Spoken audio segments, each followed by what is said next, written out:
नमस्कार दोस्तों, स्वागत है आपका अपने channel gardening is my happiness में। तो आज हम बात करेंगे अपने खूबसूरत से फ्लावरिंग प्लांट ऑरेंज टिकोमा के बारे में। और आप जो ये फ्लावरिंग देख रहे हैं, ये मेरे लास्ट ईयर का प्लांट है और उस टाइम पर इसने बहुत ही हैवी क्वांटिटी में गुच्छों में फ्लावरिंग की थी। तो और देख सकते हैं आप, सारी ब्रांचेस में फ्लावरिंग बहुत हैवी हुई है।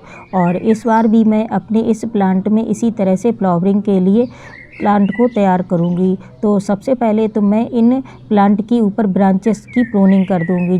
और ये सबसे ज़्यादा ज़रूरी प्रोसीजर होती है कोई भी प्लांट में दोबारा से फ्लावरिंग लाने के लिए। तो इसमें जितनी भी ये ब्रांचेस इस तरह से जिसमें फ्लावरिंग आ चुकी है और स्पेंड हो चुकी हैं, तो उसको मैं कट करके निकाल दूंगी, यानी इसकी मैं हार्ड प्रूनिंग कर दूंगी। और तभी इसमें जो आगे ब्रांचेस आएंगी वह मल्टी पल आएंगी और इसमें जो फ्लावरिंग आएगी वह भी हैवी क्वांटिटी में आएगी। तो इस तरह से मैंने अपने सारे ब्रांच की प्रूनिंग कर दी है। और अब मैं अपने इस प्लांट को फर्टिलाइज़र दूंगी। तो सबसे पहले तो मैं अपने इस प्लांट पर जो फर्टिलाइज़र दूंगी वह मैं अपनी घर की ही बनी कंपोस्ट को इसमें दूंगी। तो घर की बनी कंपोस्ट में मैं इस टाइम पर अपने इस प्लांट में किचन कंपोस्ट को दूंगी, क्योंकि किचन कंपोस्ट में सारे ही न्यूट्रिएंट्स पाए जाते हैं जो कि एक प्लांट के लिए बहुत ही ज़्यादा ज़रूरी होती हैं उसकी हेल्थ व ग्रोथ के लिए।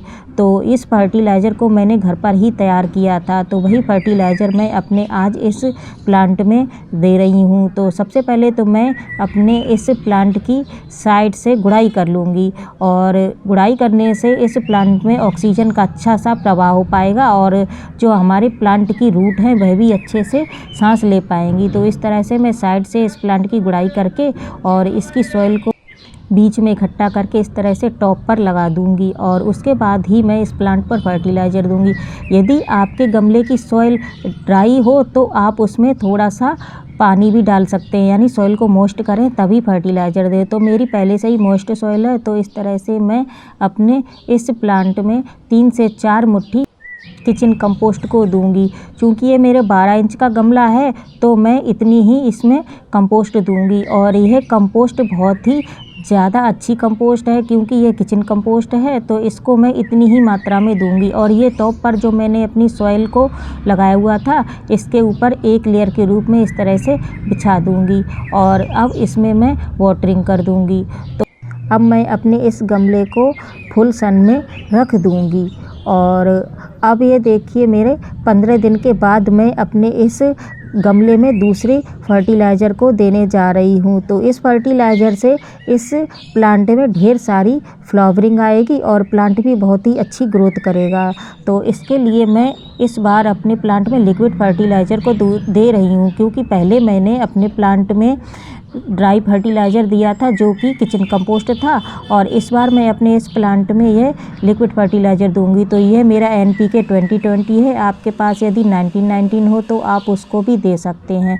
तो इसको यह मैं आधा चम्मच दूंगी। और यह मेरा ह्यूमिक एसिड है और इससे इस प्लांट में ग्रोथ बहुत अच्छी होगी। इसकी जो रूट है वह बहुत ही अच्छे से हेल्दी से ग्रोथ करेंगी।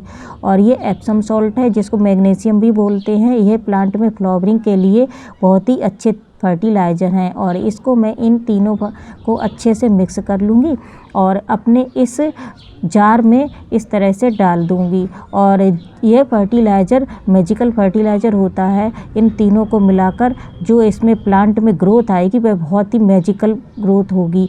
और इस तरह से मैं अपने इस जार को लगभग 1 लीटर पानी डाल कर घोल लूँगी और अपने इस प्लांट की सॉइल में साइड से दे दूँगी। और इस प्लांट में इस फर्टिलाइज़र से बहुत ही अच्छी ग्रोथ होगी। तो इस फर्टिलाइज़र को मैं पूरा ही इस प्लांट की सॉइल में डाल दूँगी और यह प्लांट में बहुत ही अच्छी ग्रोथ दिखाएगा। यानी इस प्लांट में जो फ्लावरिंग आएगी वह बहुत ही गुच्छों में आएगी। और जब इसमें फ्लावरिंग आएगी मेरे इस प्लांट में, तो मैं उसका भी आपको अपडेट ज़रूर दूंगी। और इस फर्टिलाइज़र को मैं 15 से 20 दिन के बाद एक बार फिर से रिपीट करूँगी अपने इस प्लांट में।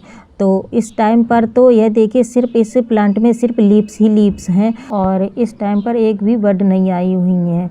तो जब इस प्लांट में मेरे हैवी क्वांटिटी में फ्लावरिंग होगी तो उसका वीडियो मैं आपके साथ ज़रूर शेयर करूँगी। तो आज के लिए बस इतना ही।